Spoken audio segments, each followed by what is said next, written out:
नमस्कार मित्रों, मैं हूं डॉक्टर हरिनिवास। चैनल है संस्कृत साहित्य एवं संस्कृति। आप आनंद ले रहे हैं इस समय लोकसभा सामान्य चुनाव ट्रेनिंग वीडियो का। अब मतदान टीम के जो अधिकारी हैं उनको क्या क्या कार्य करने हैं उसको बताते हैं। आपकी मशीन तैयार है।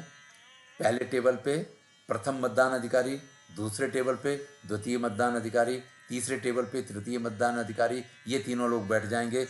चलिए, प्रथम मतदान अधिकारी के क्या क्या कार्य हैं, तीन तीन कार्य मैंने सबके लिखे हैं, ध्यान से देख लीजिए।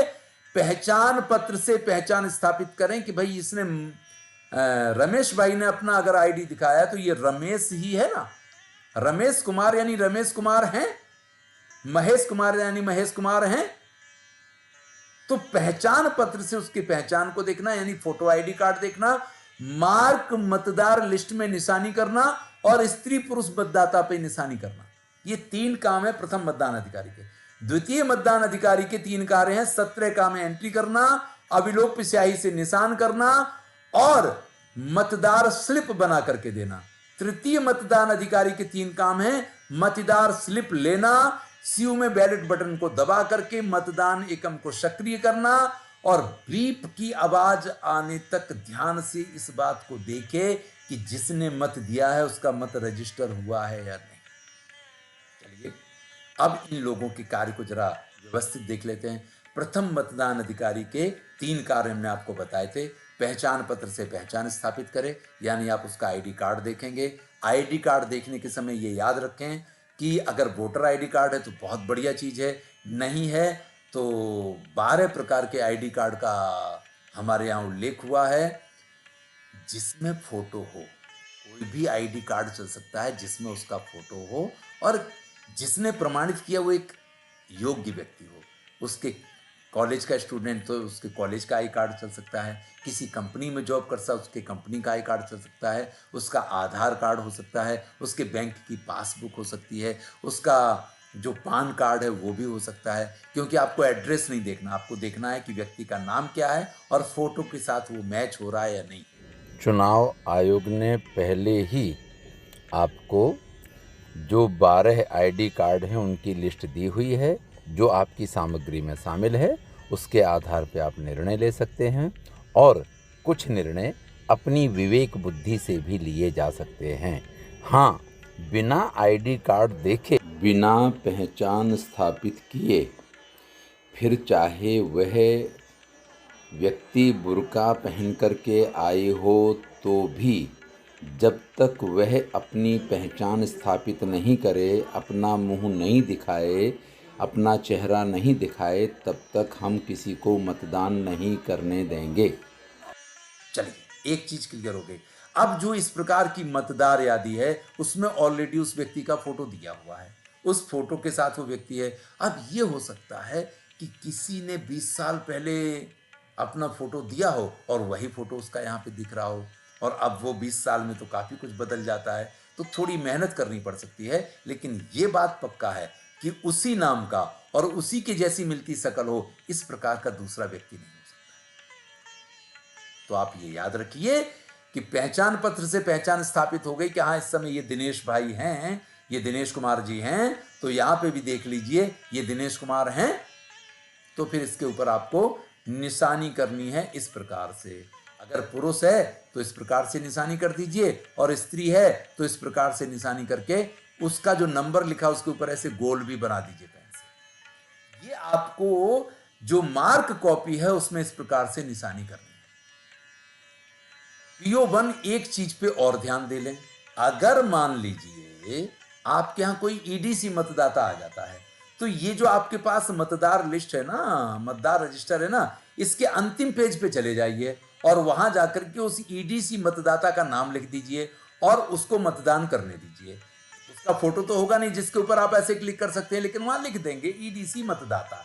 इसलिए EDC वोट के समय पे कोई समस्या ना आए, वो बात आपको बता दी। चलिए, इसके बाद ये स्त्री पुरुष हर 2 घंटे में आपको ये आंकड़े देने होते हैं। तो अगर पुरुष मतदाता ने मतदान किया है तो भैया यहाँ पे क्लिक कर दीजिए और स्त्री मतदाता ने मतदान किया तो इस साइड एक एक एक एक करके काटते चले जाएंगे। तो आपको तुरंत 2 घंटे में कितने पुरुष आए कितने स्त्री आए उस चीज का अंदाज मिल जाएगा। ये प्रति 2 घंटे के आंकड़े लेने के लिए तो स्त्री पुरुष पे क्लिक करना है, मतदार यादी पे इस प्रकार से टिक करना है और पहचान स्थापित करनी। 3 काम हो गए, पोलिंग बन के उसका काम पूरा हो जाता है। चलिए हम द्वितीय मतदान अधिकारी के कार्यों पे जाते हैं।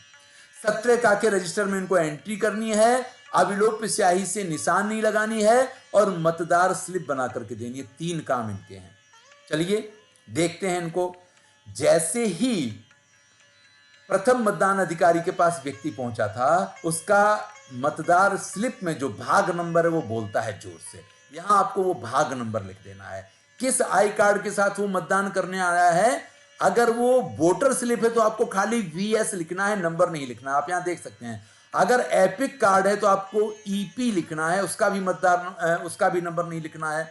ध्यान रहे, इसके अलावा कोई भी ID कार्ड है, मान लीजिए वो पान कार्ड लेके आया तो उसके 4 आंकड़े लिखिए। अगर वो DL ड्राइविंग लाइसेंस लेके आया तो उसके 4 आंकड़े लिखिए। यानी इसके अतिरिक्त आधार कार्ड लेके आया तो आधार कार्ड लिखिए और उसके 4 आंकड़े लिखिए। ये आपको लिखने हैं। ये खाना है, इसमें मतदार की सिग्नेचर करवानी है। अगर कोई अनपढ़ है तो इस प्रकार से अंगूठा का निशान लगवाना है। याद रहे, वो सिग्नेचर नहीं करे और अंगूठा का निशान नहीं लगाए तो मतदान नहीं कर सकता है। ये बिल्कुल याद रखें। ये एक विशेष खाना है, रिमार्क्स जिसको कहते हैं, वो यहाँ की जा सकती है। अगर मान लीजिए कोई EDC मतदाता आया तो यहाँ आप लिख देंगे EDC मतदाता, क्योंकि भाग 1 में उसका नंबर नहीं लिखा होगा।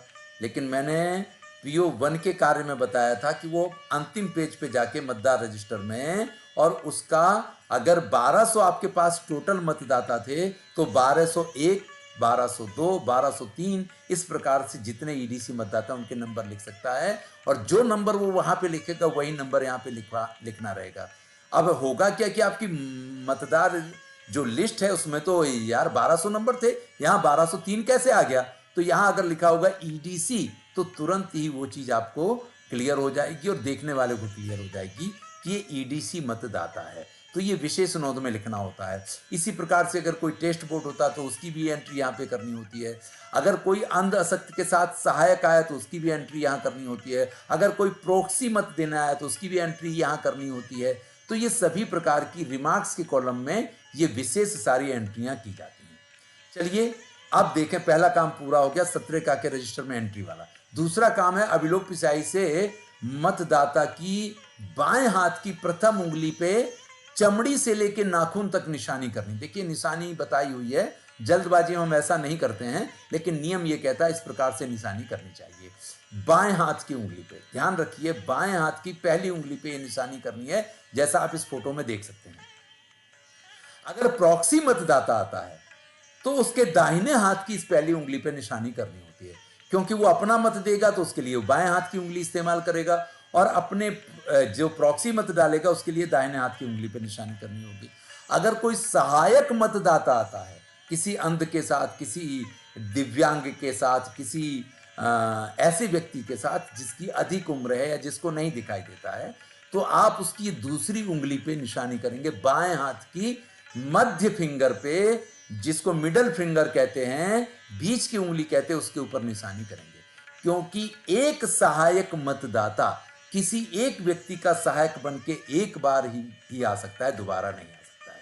तो कैसे कैसे निशानी करनी है आपको बता दिया। अब मान लीजिए, फर्ज कीजिए कि किसी का हाथ नहीं है, तो आप उसके जो हाथ के आगे का पहला भाग दिखाई देता है वहां पे उसको निशानी करेंगे। यहां नहीं तो यहां भी निशानी करेंगे, लेकिन बिना निशानी किए हुए आप मतदान नहीं करने देंगे, ये आपकी जवाबदारी है। एक दूसरी बात, निशानी करने से पहले बराबर देख लेंगे कि उसने कुछ ऐसा प्लास्टिक चिपकाया तो नहीं है जिसकी वजह से उस निशानी को निकाल पाए। तो उंगली पे निशानी करने से पहले इस चीज को चेक करने की जवाबदारी भी FPO ज्यादातर इस ड्यूटी पे होते हैं, और वो बहुत ही परफेक्ट होते हैं अपने कार्य में, तो इस चीज पे ध्यान रखें। चलिए, इसके अतिरिक्त तीसरा काम था वोटर स्लिप बना करके देना। वो मतदार स्लिप लेकर के तीसरे मतदान अधिकारी के पास व्यक्ति जाएगा। तीसरे मतदान अधिकारी का काम है कि वोटर स्लिप उसके पास से लेंगे, CU का बैलेट बटन दबाएंगे, बीप का आवाज आए तब तक ध्यान रखेंगे कि बिना मत रजिस्टर किए हुए मतदाता वहां से निकल। एक चीज पे खास ध्यान रखना है कि मतदाता अगर पूछता है कि भैया कैसे ये मतदान होगा, तो ये तीसरे मतदान अधिकारी की जवाबदारी होती है कि वो बताए कि जब भैया व्यू का बटन दबाओगे ना तो वीवीपैट में 7 सेकंड के लिए वो स्लिप दिखाई देगी जिसके नाम का आप मतदान कर रहे हैं, जिससे कि वो उस चीज को देख पाए और कंफर्म कर पाए कि जिसके लिए वो मतदान कर रहा है उसका मत उसी को मिल रहा है या नहीं। अगर आपको हमारे वीडियो अच्छे लग रहे हैं तो अपने मित्रों तक पहुंचाएं, इन्हें अधिक से अधिक शेयर करें, प्लेलिस्ट में जाएं और बहुत कुछ यहाँ है। यहाँ कामसूत्र है, यहाँ श्रीमद् भगवत गीता है, यहाँ चाणक्य नीति है, यहाँ विदुर नीति है, इतना कुछ है कि आप हमेशा इसका लाभ ले सकते हैं। महाभारत है, रामायण है, वाल्मीकि रामायण है।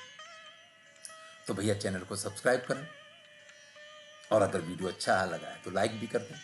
बहुत बहुत धन्यवाद।